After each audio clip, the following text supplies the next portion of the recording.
Spirit talks असतात, तर हे खरं आहे का? स्पिरिट हो हो 100%. 2018 मध्ये एक फिमेल आली होती, खूप वयस्कर होती ती त्या फिमेलला घेऊन तिची नात आली होती. बर.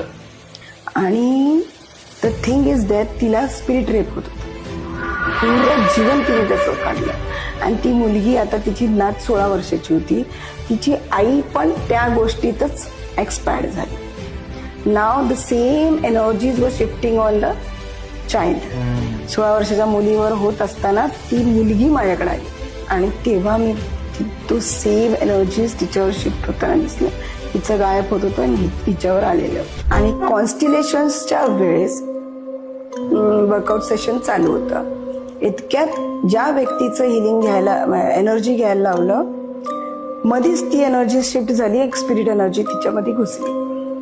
बर. आणि ती स्पिरिट एनर्जी इतकी दुःखी आणि अग्रेसिव्ह होती.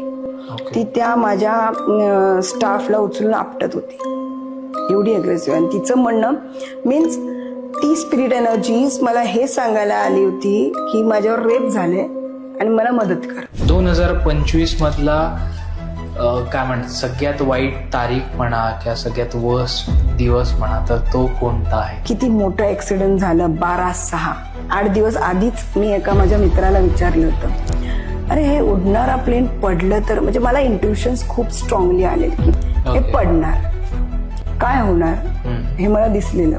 जेव्हा मी ह्याचं पास्ट बघितलं ना 12 जूनचं, की हे इन्सिडेंट का घडलं आणि एका प्लेन मध्ये ऑल ओव्हर वर्ल्डचे लोक होते आणि वाय दिस टूक. त्यानंतर मी पास्ट लाईफ बघायला गेले की हे का घडलं. प्रत्येक गोष्टीचं एक पास्ट लाईफ आहे. तेव्हा मी त्या पास्ट लाईफ मध्ये पाहिलं. बहुतांश मराठी लोकांना ह्याबद्दल जास्त माहिती नाहीये, सो मला वाटतं तुमच्या मार्फत आलेल्या लोकांना लवकर कळेल. तर इल्युमिनाटी नावाचा आपण शब्द खूप ऐकतो का, ते असे साईन करतात. येस. तर हे काय आहे नक्की?